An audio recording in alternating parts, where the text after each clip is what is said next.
Okay, so Luke is a recent medical graduate from the University of Plymouth. So Luke's now working as a year one foundation doctor at Plymouth, where he's working in general surgery, but his interests are in anaesthesia and pain medicine. Okay, and he's going to talk about the role of Tai Chi in the management of chronic pain. Okay, thanks, Luke.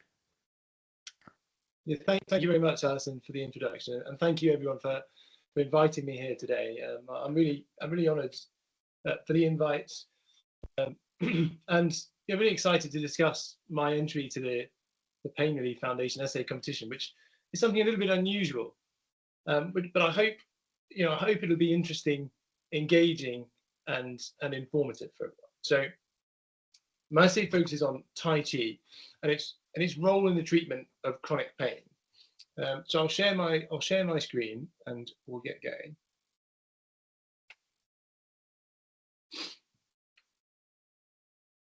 And can you all see that?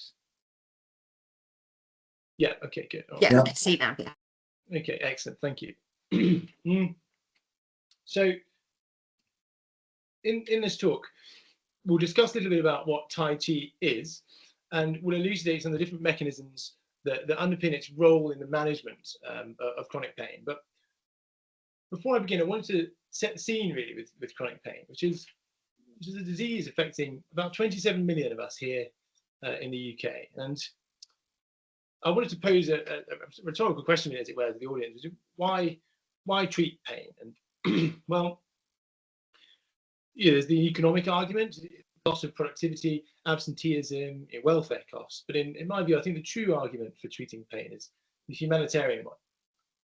Pain is an emotional and sensory phenomenon that transcends cultural boundaries. It's universally regarded as a negative experience, and therefore the pursuit of its alleviation, in my view, is moral and worthwhile. So, with that out of the way, let's talk a little bit about Tai Chi. So, what is Tai Chi? Well, originating actually in the Wudang Mountains of China's Hubei province, it's an ancient martial arts based on gentle, flowing, circular patterns of movement. It's inspired by the observed movement of animals in nature, particularly Chinese fauna. So the elegance of a crane or the agility of a tiger, for example. Its choreography combines dynamic routines with static postures, and internal thought and imagery is really key to guide focus. A central concept during these routines is that the body remains light and agile despite being placed under strain.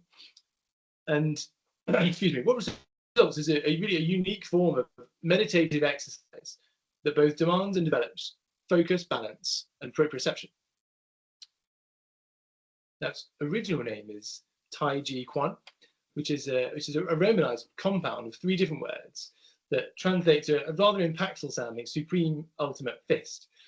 Its core philosophy is based around these harmonizing and mutually opposing interactions of yin and yang. And this philosophy really is exemplified in its fighting techniques.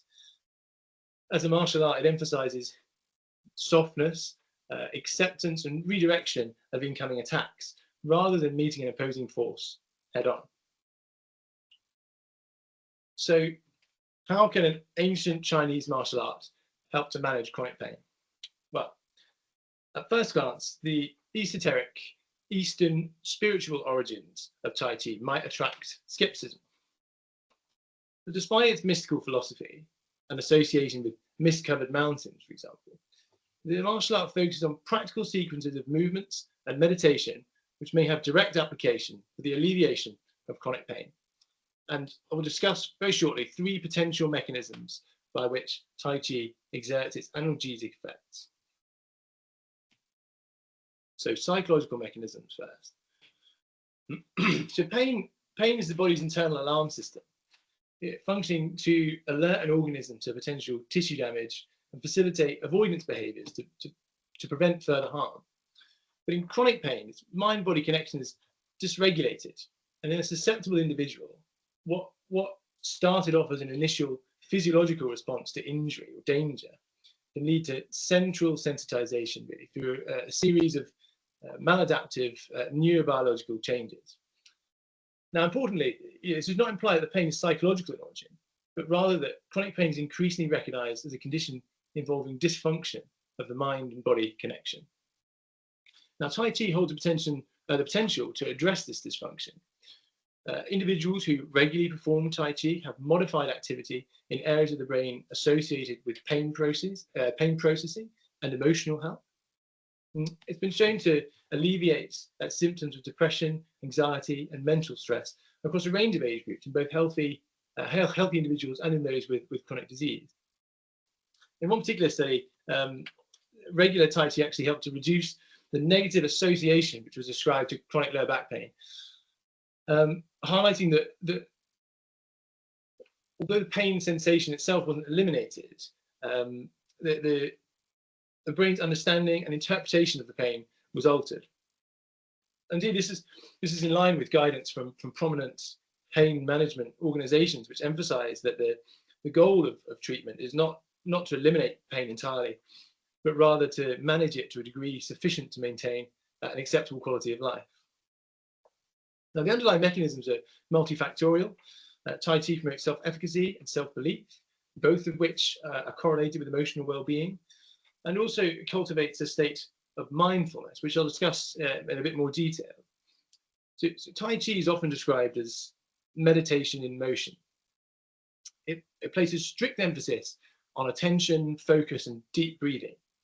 And mindfulness, as we know, is very well documented to decrease feelings of low mood, but it also may enable the noticing of pain without necessarily ascribing to it any significance, which potentially could improve symptom control.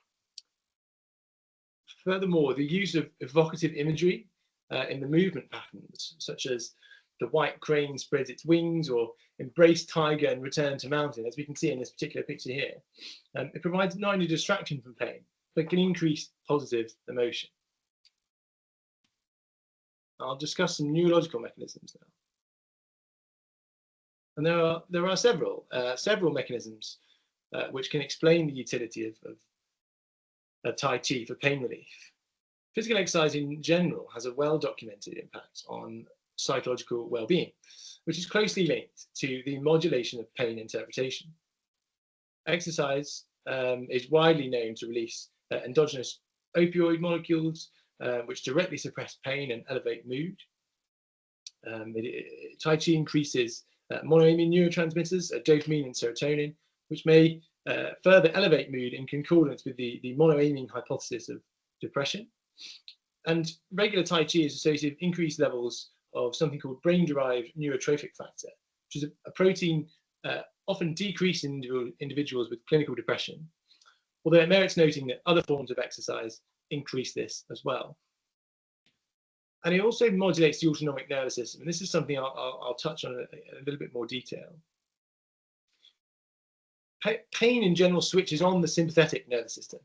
It increases anxiety, respiratory rate, heart rate, and blood pressure. In the short term, this is again a positive, adaptive mechanism to alert an organism to bodily harm and focus the mind and body to recognize and respond to potential threat. However, sympathetic nervous system activation is present even in the setting of chronic pain in the absence of known nociception. Where Tai Chi comes in is it's able to reduce sympathetic activity and increase parasympathetic tone, which promotes relaxation of both mind and body. Now, this shift not only reduces heart rate and blood pressure, but also alleviates feelings of anxiety, which can in turn improve pain control. We know that individuals in a more relaxed psychological state experience less severe pain, not because the pain itself is eliminated, but because perception and interpretation, the suffering component of pain, is altered. Furthermore, the deep, regular abdominal breathing that accompanies Tai Chi exercise alters intrathoracic pressure and directly increases vagal tone on expiration, which not only contributes to a state of calmness, but might directly inhibit pain signaling. And there's evidence to suggest that the increases in vagal tone persist over a longer period, even outside of the exercise window, providing some evidence of the lasting relaxation effect of Tai Chi. I'll just very briefly touch on some immunological mechanisms, as we're running a little bit short on time. The stress relieving effects of Tai Chi can actually be measured biochemically. Salivary cortisol, a biomarker of the hypothalamic pituitary adrenal axis, is reduced following sessions of Tai Chi, and this is again a lasting benefit. And it's also associated with a decrease in pro-inflammatory markers, which are positively correlated with pain sensitivity and psychological ill health, in particular the CRP and interleukin 6. Now, we're acknowledging the well-established link between a pro-inflammatory state and increased pain sensitivity, although we don't know in which way the arrow of causal directionality runs. With its systemic anti-inflammatory effects, it's entirely plausible that Tai Chi might facilitate pain relief via this mechanism, at least to a degree. And I'll skip over the drawbacks. I can potentially cover those in the questions if there's time. I'll come on to the conclusion. So Tai Chi is a simple intervention with modest but consistent analgesic effects in those suffering with chronic pain. It's low risk, requires little equipment, and is generally easy to implement. But I'd like to end on a bit of a philosophical note in keeping with the general theme of the talk. So Tai Chi was founded on the principles of yin and yang, of harmony and balance. Now, Lao Tzu, this gentleman here, the founder of Taoism, on which Tai Chi is based, stated that the soft and gentle overcome the hard and rigid. Now, perhaps this is a suitable allegory for the management of chronic pain. Rather than the rigid opposition of persistent pain, pharmacologically, for example, perhaps there's a role for the soft, fluid, and meditative motions of Tai Chi to enable patients to meet, accept, and redirect the opposing force of chronic pain. Thank you very much, everyone. And I've got a code there with the references, so they didn't fit on the slide. So, thank you. Thank you for that, Luke. One of the things that we look at on the programme is we do mindfulness and meditation, so you can see there's such an overlap between some of the benefits there.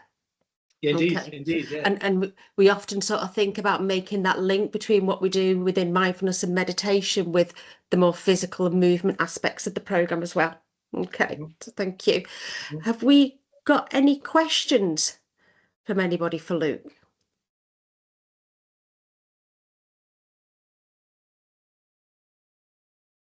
Christian? That was really interesting. Thank you. It's partly a question for you, Luke, but also maybe for my physio colleagues, because I know many years ago we used to have Tai Chi on our programs, didn't we? I mean, I'm all in on this. It sounds incredibly helpful. I just wonder if there's any kind of difficulties you might have. Some people just psychologically being barriered because how they initially perceive the whole concept. Does that make any sense? And what we can do to help people to sort of buy into this a little bit more, rather than them from the off perhaps ruling something out that actually could be very helpful for them. And again, I was interested in whether any of my colleagues experienced that when we did it, or whether this was so long ago that they can't remember. I think you're right. I very briefly touched on it in the introduction, how I think you're likely to get some pushback if someone is coming to you as a clinician and they've been in pain for a considerable amount of time. There's definitely the argument that it could feel invalidating if you say, have you considered this, this sort of Chinese martial art associated with people practicing Misty Mountains? I think you're likely to get some pushback from it. And I think there's to explain that, there's almost like an implicit something that's implicit in what you're saying, that it's sort of all in your head, and have you tried this, and being a bit more relaxed and things. And I think that's always going to be difficult to overcome. And I think unfortunately I don't have the solution to it really. But yeah, I think you raised a good point. Yeah. Okay, I think Sharon's one of our physios, so she just put a hand up. Sharon, have you got a comment in relation to that? Yeah, I was just going to comment, because like I say, years ago we had Tai Chi, but I think some of it was a practical issue, because sometimes we do virtually half a day of Tai Chi to mirror another workshop in the morning, and it's just too much for a lot of our chronic pain patients. So they always rated it quite harshly, say we don't like it because it was just too much. But we do modify, like some of the Tai Chi kind of exercises we do in the gym, a lot of patients find them very beneficial. And our Smile group, they have a Tai Chi instructor. A lot of patients find that beneficial. So I think we just, and also we have an Australian physio working with us for a time, and we do Tai Chi in water in the hydrotherapy, which is beneficial and fun. I can see Nathan, that we'll just take Nathan's quick question and then we'll sort of move back to Sam's, if that's okay. Thanks. Nathan? Yeah, that wasn't so much a question, just maybe like just to fill people in. We have a focus on things like obviously Pilates on our main timetable, but I think we could do a bit more of this. We kind of almost introduce options for patients as they progress through and we encourage them to look at sort of different type forms of exercise. So we actually have started introducing a few yoga stretches, and I think it would be quite easy to actually bring some of these. I love the presentation as well, by the way. I thought it was great. And interesting, I think we are looking at, aren't we, we're going to be able to give patients a little bit, well, some of our patients will go into hydrotherapy, and because they're looking at sort of potential increased sessions.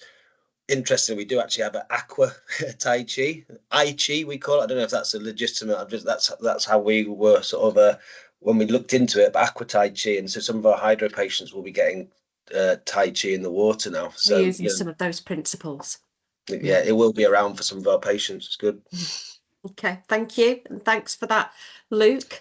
No, so if you were right to, pardon? It's my pleasure.